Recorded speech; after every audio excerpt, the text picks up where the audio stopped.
Hello दोस्तों, आज पढ़ेंगे हम संख्या पद्धति के सवाल।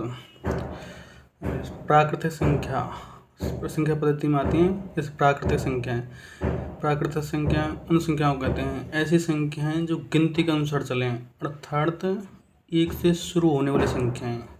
जैसे 1, 2, 3, 4 या अनंत तक जाती हैं, ये तो होती हैं प्राकृतिक संख्याएं। अब अगले पढ़ेंगे हम पूर्ण संख्या। अब जैसे पूर्ण संख्याएं, ऐसी संख्याएं जो 0 से प्रारंभ होती हों। जैसे 0, 1, 2, 3 ये अनंत तक जाती होंगी, नहीं ये हैं पूर्ण संख्याएं। प्राकृतिक संख्याएं तो होती हैं 1 से आरंभ, इतना अंतर है। प्राकृतिक संख्याएं 1 से आरंभ होती हैं और पूर्ण संख्याएं ना वो 0 से आरंभ होती हैं। ये अंतर याद रखना बस, प्रारंभ और पूर्ण संख्याओं में। संख्या पद्धति में एक अंक वाली संख्याएं 9, मतलब जैसे एक अंक वाली है 1, 2, 3, 4, 5, 6, 7, 8, 9, 9 तक एक अंक की आएगा तो एक अंक वाली संख्याएं हो गई।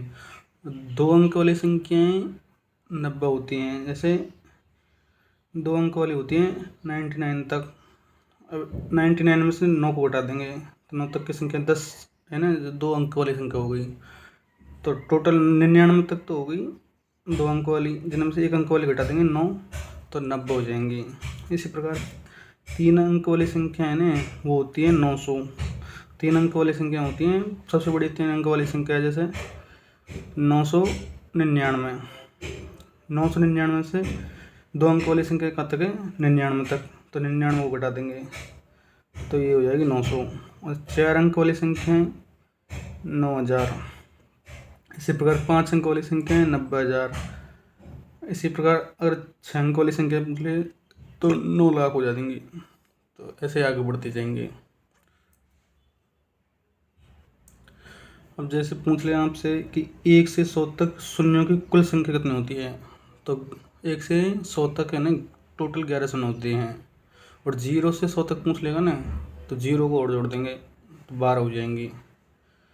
तो इसमें जैसे पूछ ले 100 तक प्राकृतिक संख्याओं में 0 कितनी होती हैं, तो प्राकृतिक संख्याएं 1 से प्रारंभ होती हैं तो उनमें 11 शून्य हो जाएंगे।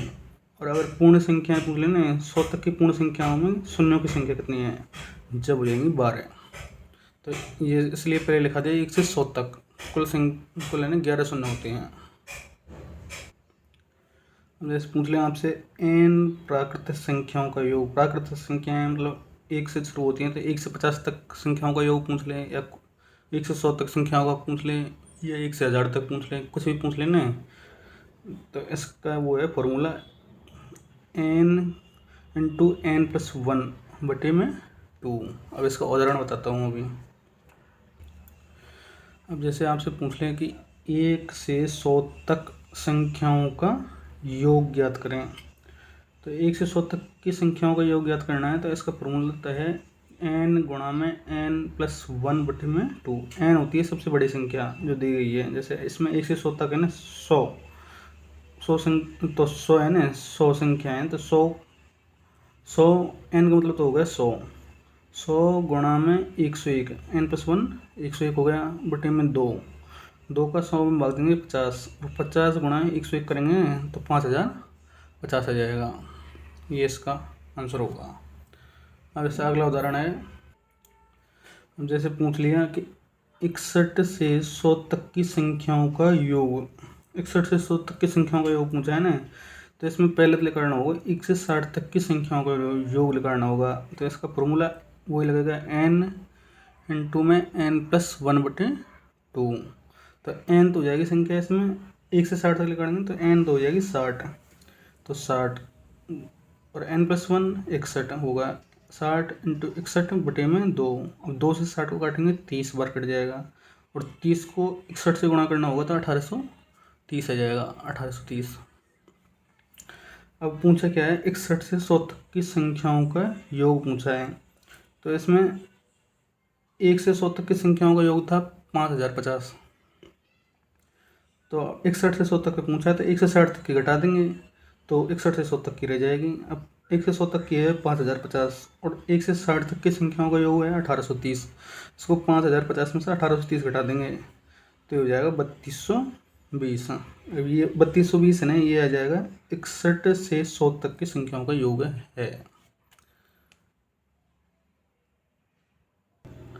अब इस सवाल की एक ट्रिक भी है कि 61 से 100 तक की संख्याओं का योग पूछा है ना, तो इसका फॉर्मूला ये भी है कि योग गुणा में अंतर प्लस 1 बटे में 2। मतलब ये हो जाएगा योग तो 61 और 100 161 हो गए, 161 गुणा में इसका अंतर हो जाएगा 39 और प्लस 1 है तो 40। 161 गुणा में 40 बटे में 2, 2 से काटेंगे 40 को तो 20 बार कट जाएगा। 161 गुणा में 20 करेंगे तो 3220, वही अंतर आ रहा है इसका।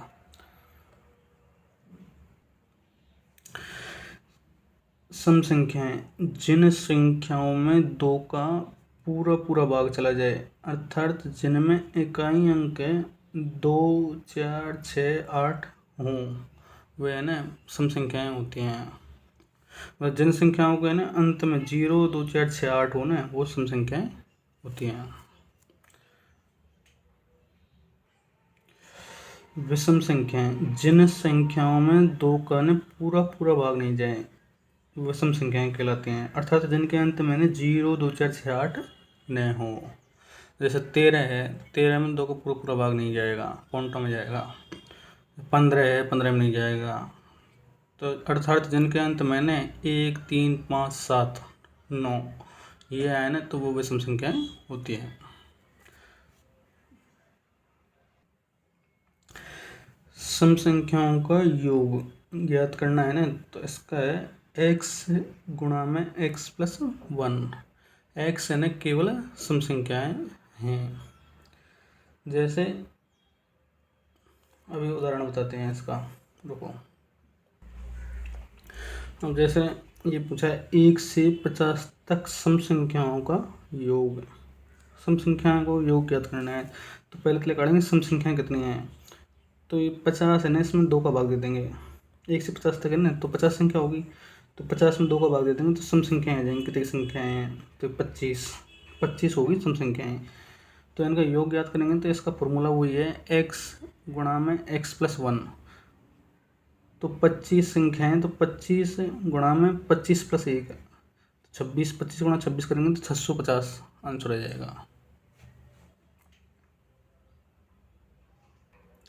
अब अगर विषम संख्याओं का योग पूछ लेना तो इसका है x का स्क्वायर।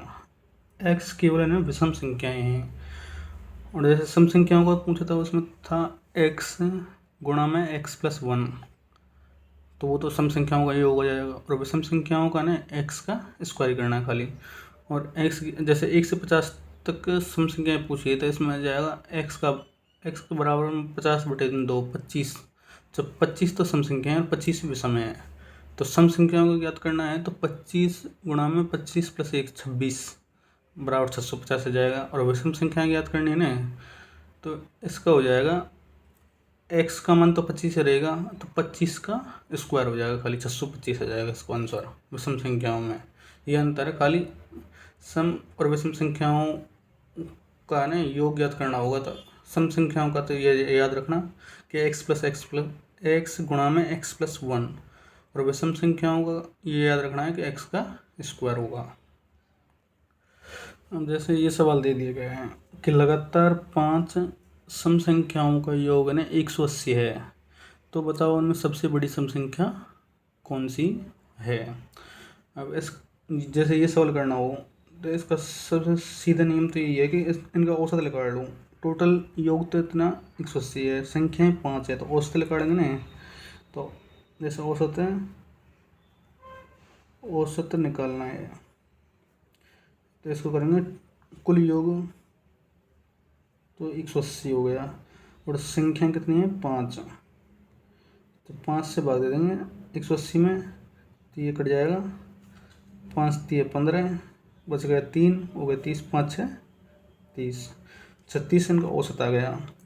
तो ये लगातार सम संख्या है ना 5, तो इनमें मतलब बीच की संख्या आ गई 36, ये मान लो। औसत का मतलब बीच की संख्या ही तो है जैसे 36 तो ये हो जाएगी बीच की संख्या, और इससे 2 तो बड़ी हैं 2 छोटी हैं, बीच वाली संख्या हो गई, तो ये हो जाएगा, इससे 2 छोटी तो हो जाएंगी 34 और 32, और इससे 2 बड़ी हो जाएंगी 38 और 40। तो इसने पूछा है सबसे बड़ी संख्या ज्ञात करनी है ना, तो सबसे बड़ी संख्या तो हो जाएगी 40, और सबसे छोटी पूछता है तो 32 हो जाती है, 32 हो जाती है। तो इसका आंसर हो जाएगा सीधा 40, 40 आ जाएगा आंसर। और बीच वाली संख्या पूछी होती 36 आ जाता, तो ये सीधा फॉर्मूला है इसका। अब जैसे अगला सवाल पूछ लिया कि लगातार 4 विषम संख्याओं का योग है ना 160 है, तो बताओ ना सबसे छोटी विषम संख्या ज्ञात करनी है। तो इसका भी वही फॉर्मूला लग जाएगा, औसत निकालना है इसका पहले तो। औसत निकालेंगे ना, तो 160 में 160 तो कुल योग तो 160 है संख्याओं का, और टोटल 4 संख्याएँ हैं, तो इनसे भाग दे देंगे तो हो जाएंगी 4 चौक 16, 40 आ जाएगा, 40 बार कट गया है ना। तो ये मान लो कि अब 40 तो सम संख्या है, तो विषम संख्या पूछी है इसने, तो 40 है ना सम संख्या है, तो ये बीच वाली संख्या हो गई, 2 से इससे छोटी हैं 2 बड़ी हैं। अब जैसे 40 है, तो 40 से जस्ट छोटी तो 39, 39, इससे भी छोटी हो जाएगी 2, 1 37, 37। ये तो 40 से 2 जस्ट छोटी विषम संख्याएँ हो गई, और 40 से बड़ी विषम संख्याएँ याद करनी ना, तो ये हो जाएगा 40 से जस्ट बड़ी तो है 41 विषम संख्या, और इससे भी बड़ी है 43। अब इन संख्याओं को टोटल योग करेंगे तो 160 आ जाएगा, क्योंकि 40 है ना, 40 इनके बीच की संख्या है, तो इससे 2 तो छोटी हो गई और 2 बड़ी हो गई, 4 संख्याएँ तो थी टोटल जिनका योग 160 था विषम संख्याएँ। तो इसने पूछा है सबसे छोटी विषम संख्या 37 हो जाएगी, सबसे बड़ी पूछी होती तो 43 हो जाता, तो 37 आ जाएगा आंसर, 37 आंसर। दोस्तों आपको वीडियो अच्छी लगे तो प्लीज़ हमारे चैनल को सब्सक्राइब करें, लाइक करें, कमेंट करें, और इसी प्रकार की वीडियो आगे देखने के लिए, मतलब हमसे जुड़ने के लिए, और हमसे जुड़ने के लिए ना वीडियो को लाइक करें, कमेंट करें।